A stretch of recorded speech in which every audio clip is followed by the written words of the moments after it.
two speakers have a long active history in the cannabis space, and they're going to be talking to us today about the FDA regulation of cannabis products. We've got Scheril Murray Powell, who is a cannabis agricultural attorney and attorney for food supplements. And then we have Shanetha Lewis, who has a master's degree in science and cannabis therapeutics from the University of Maryland and is the executive director for Veterans 22. Thank you both so much. Thank you, Dr. Trout, and also thank you to Gene for this awesome event. It's been a number of years since I've spoken at this event because I've been in the Northeast Corridor, but I'm a Florida barred attorney.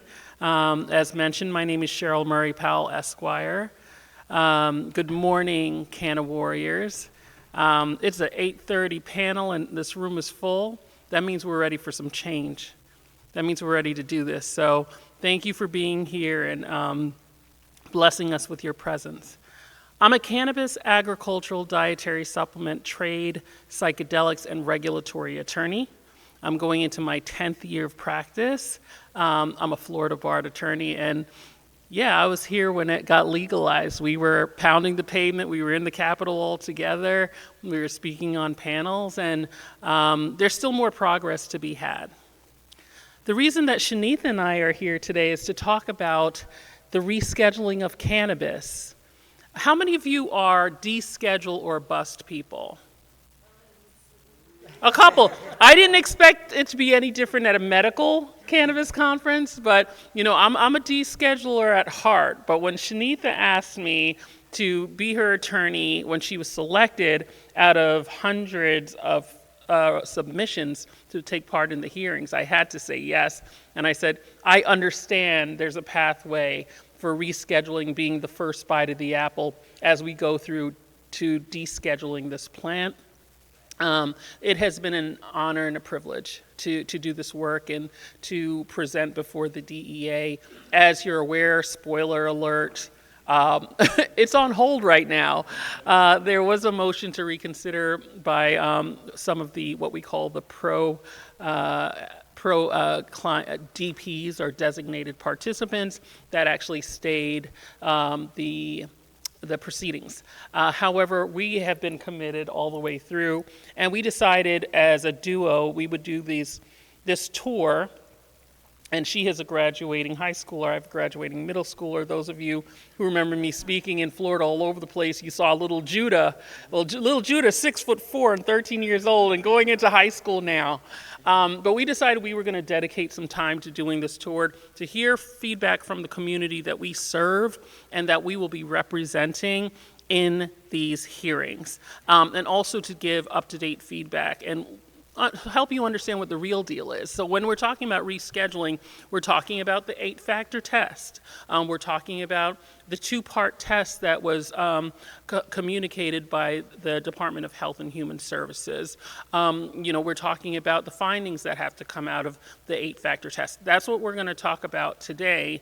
But I wanted to make sure that, I shared the love that I have for this state as someone who's been in the trenches with many of you in this room, and that you are inspired and encouraged and motivated in knowing that we're not done yet. And even though, I'm doing Northeast Corridor work, I have a few clients from other states in the room. I'm not going to call them out, Georgia and, Maryland, all different states.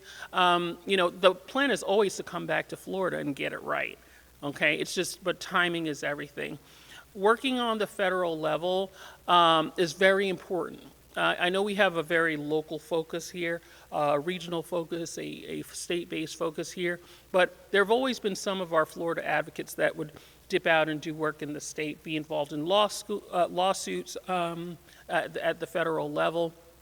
That work is critically important because federal legalization is inevitable, but we have to sculpt it and craft it in a way that we can accommodate all the participants of our industry. That means legacy industry people. That means our physicians that have been recommending and had the courage to recommend when they're their counterparts were giving them the side eye.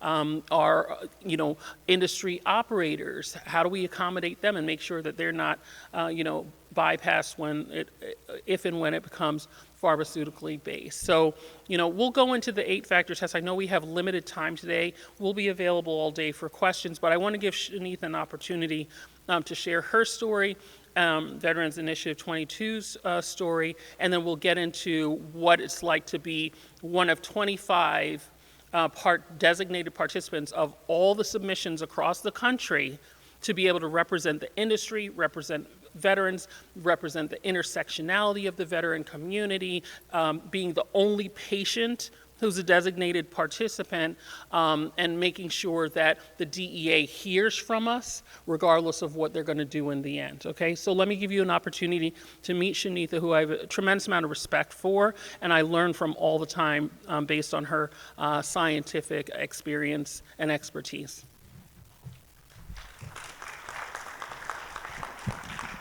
I am much shorter than you, Scheril. I'm not sure how to. All right, there we go.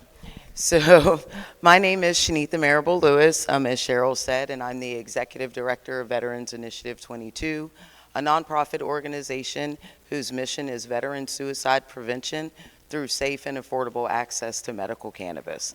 Thank you. Thank you. I myself am a U.S. Army combat veteran. I served in Operation Iraqi Freedom and Operation Enduring Freedom, and that is what led me to do this work. I'm legacy in cannabis. I was somewhat similar to Dr. Rosado yesterday. I knew what I was doing, wasn't within the parameters of the law, but I also knew that for some odd reason this plant made me feel better.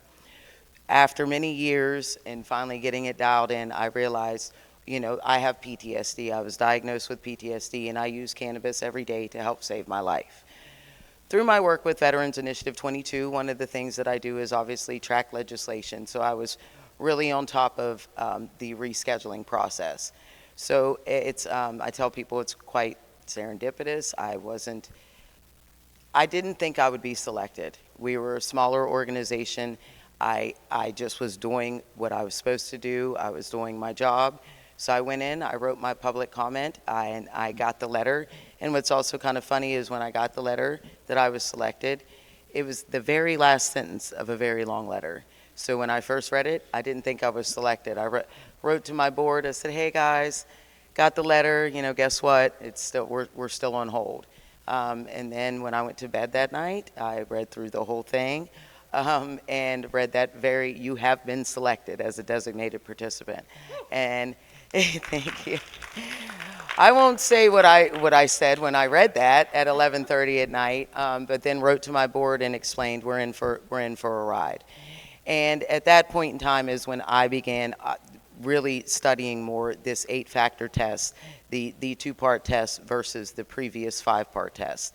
And I also, when I first began, I did not have any legal representation. And then as it went on a little bit further and I had to, present more and more, I said, I need someone. And I need someone who's going to protect not only the interests of Veterans Initiative 22, but patients as a whole. And of course, that was Scheril. And she has been phenomenal as a mentor, phenomenal as representing me, phenomenal just all together in this process. I truly don't know what I would have done without her. And I feel like I would have definitely been swept up in some of the appeals, and having her guidance, letting me know that this right now is not the best move. I am a deschedule, but not bust. I'm of that same camp. But I thought, with Schedule 3, that was at least it was a step forward. It was more access for veterans. It's a way that we could hopefully get this integrated into the VA healthcare system, which is our ultimate goal at Veterans Initiative 22. It's for me not to have a job anymore. It is for us to have cannabis integrated into the VA healthcare system for our veterans who are on a fixed income, who are on disability, to be able to not only tell their VA doctor that they're using cannabis, but to have that VA doctor prescribe that cannabis for them to walk downstairs and have that cannabis issued to them at the pharmacy in the VA. I want recreational cannabis for those who need it recreationally, and medical cannabis for those who need it to live.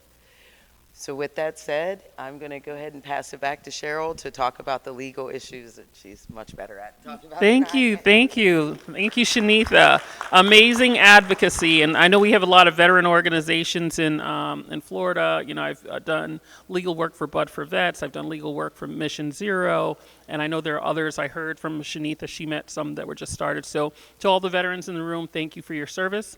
My background with Veterans Initiative 22 goes back to the founder, Eric Stamper, who's a dear friend of mine, and used to pick me up when I went to my Maryland hemp farm. And he calls it, what does he call that time? Oh, God. Driving Miss Scheril.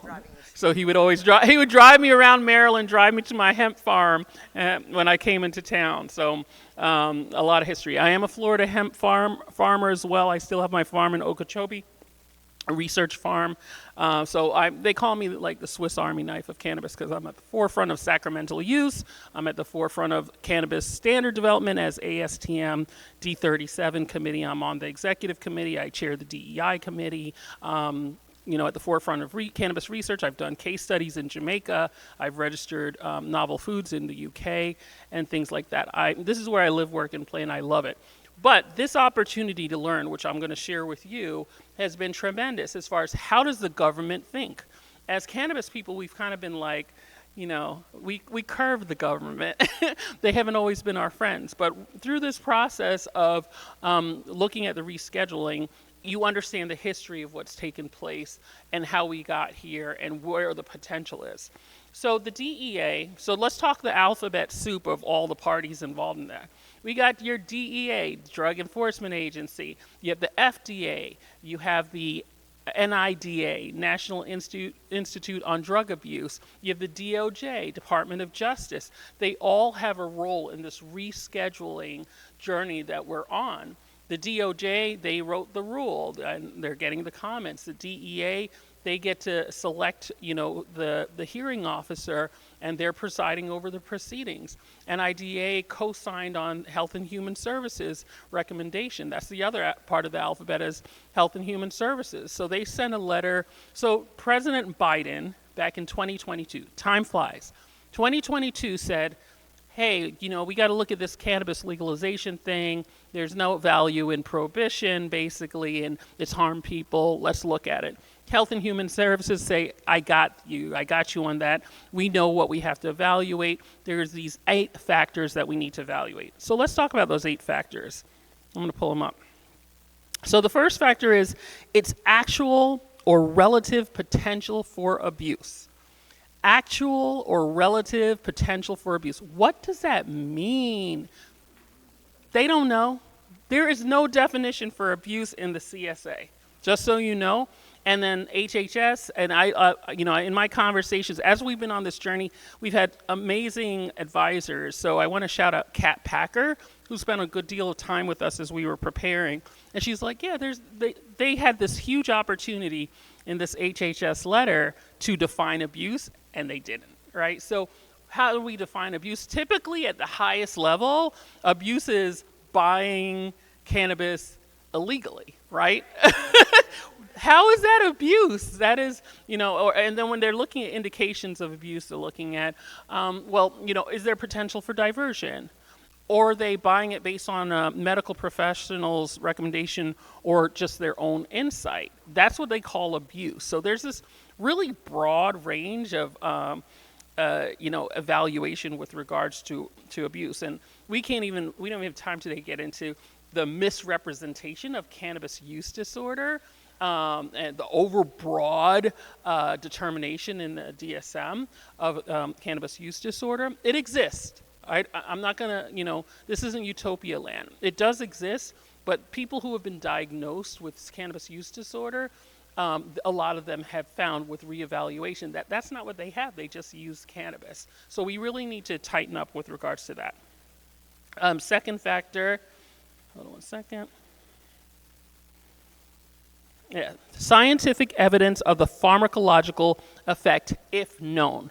There's been a tremendous amount of research done on cannabis. We know that.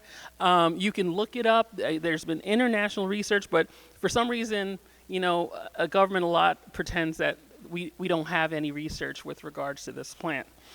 We were looking at one of our participants who did an affidavit for us, a doctor out of Colorado, and he was in his affidavit.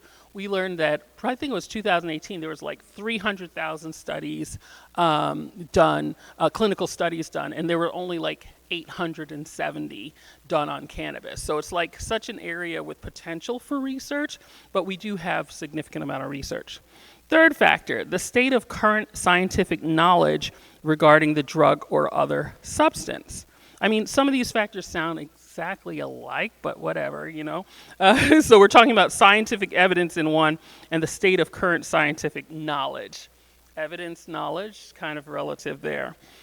4, and again, shout out to Kat Packer. This is the one where we did a deep dive because what was important to us as representatives of the industry and veteran community is looking at the intersectionality of the veteran community. So if they're only going to have one patient, and if they're only going to have one veteran, this lady, we're going to make sure that we look at intersectionality by socioeconomic factors, looking at race, and all the breakdowns of our veteran community to make sure we're representing the industry well.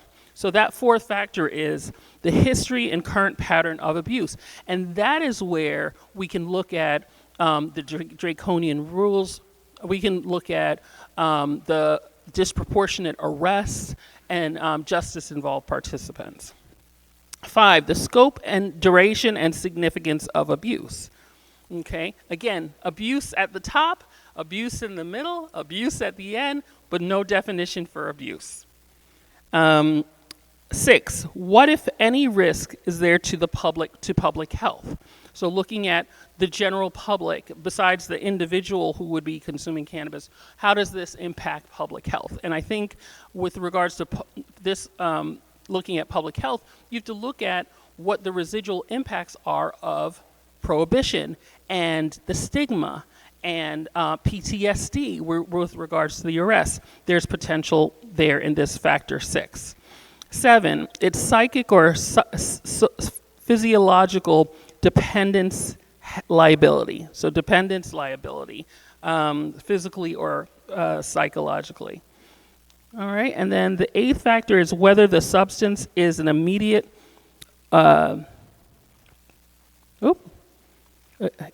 pressure of a substance already controlled. So looking at something, its relation to an already controlled substance. So these are these 8 factors.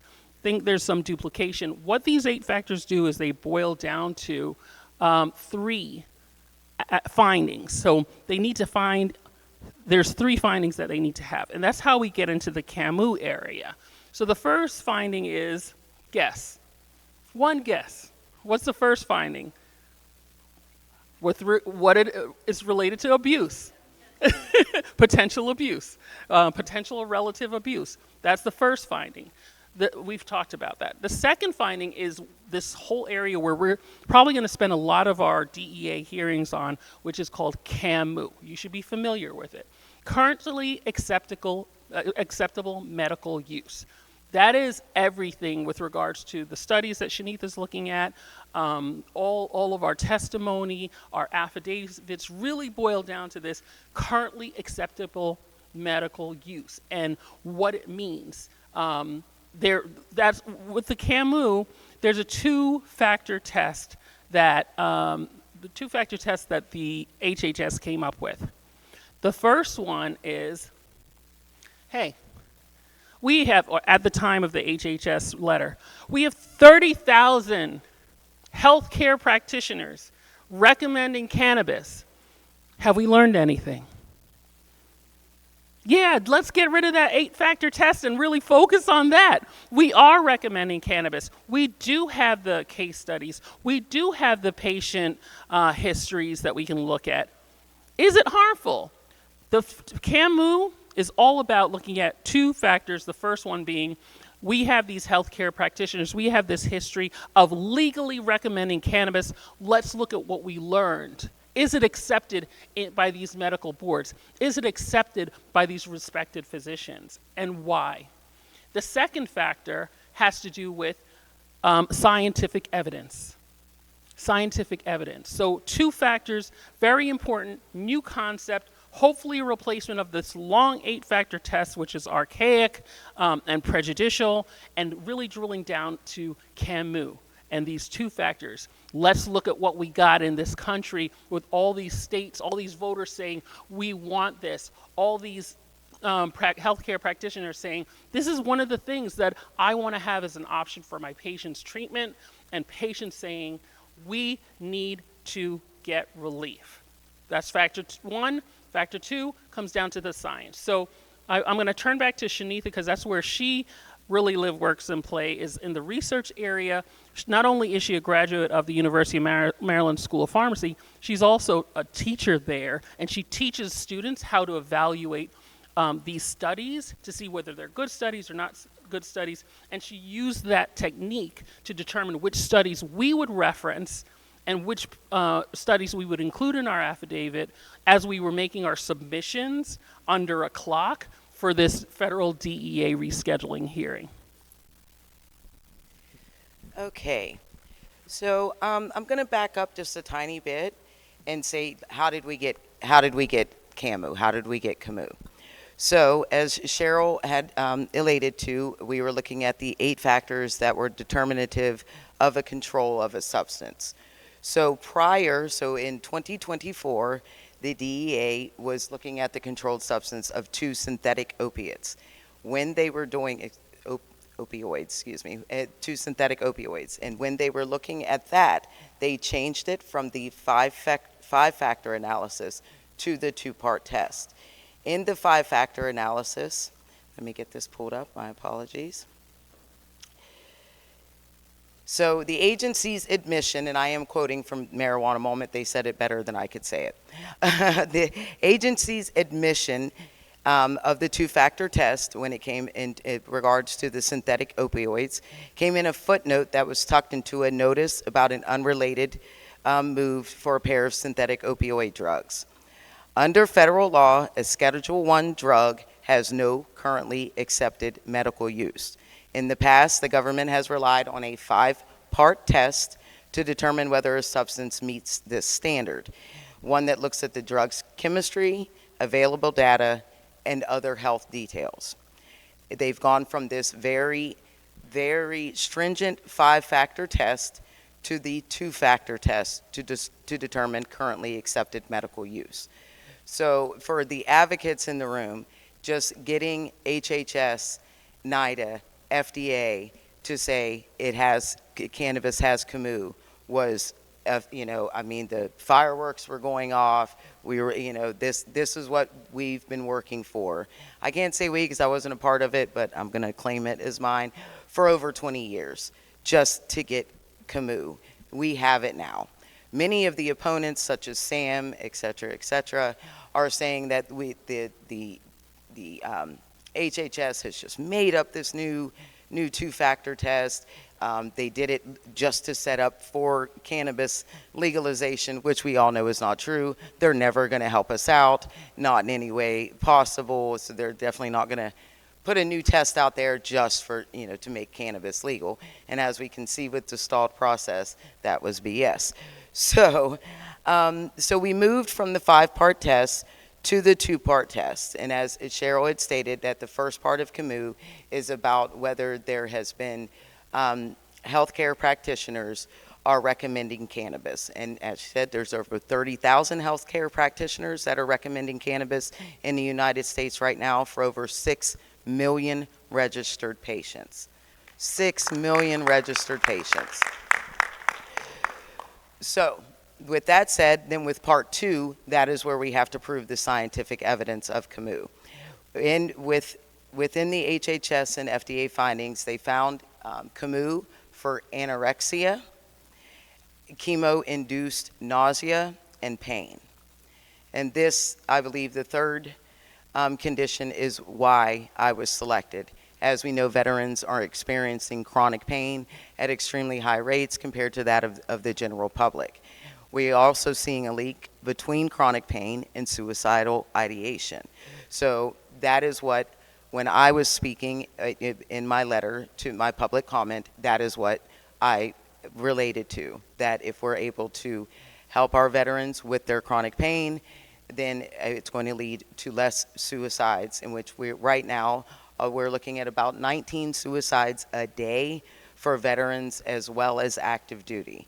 If we include accidental opioid overdose, the number goes to 44 a day. 44 veterans in active duty dying a day by suicide or opioid overdose.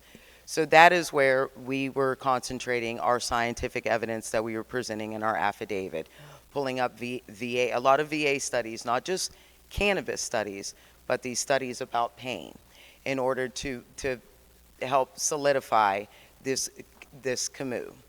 So we only have 5 minutes left. I just got the warning. But with this new, so one of my favorite studies, or any of the ones that are done by the VA, I'm actually kind of quite terrible at quoting the names and the years of the studies.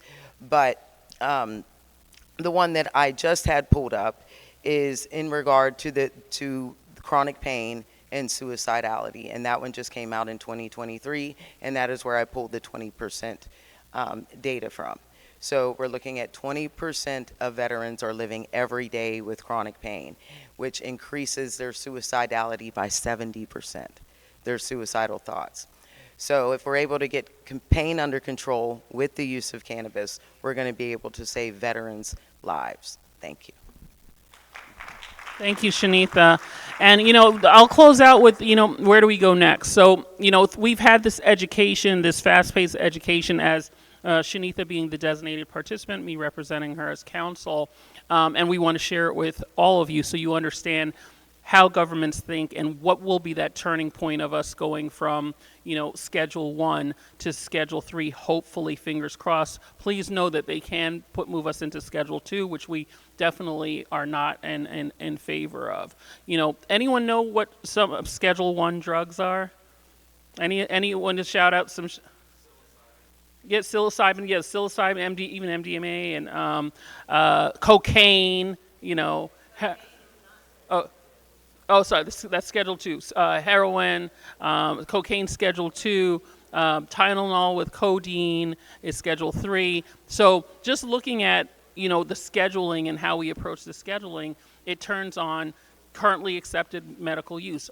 Schedule 2 through 4 has to have a currently accepted medical use. That's why CAMU is so very important to us. So what we're going back to do is, one, we're waiting for this motion to reconsideration issue to be resolved.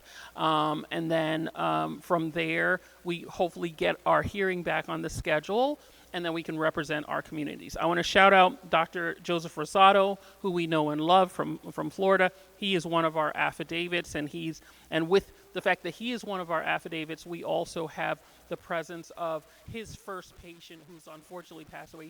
He recommended for the first adolescent patient who had cancer but had a more compassionate ending to his life. We're trying to bring these stories to life.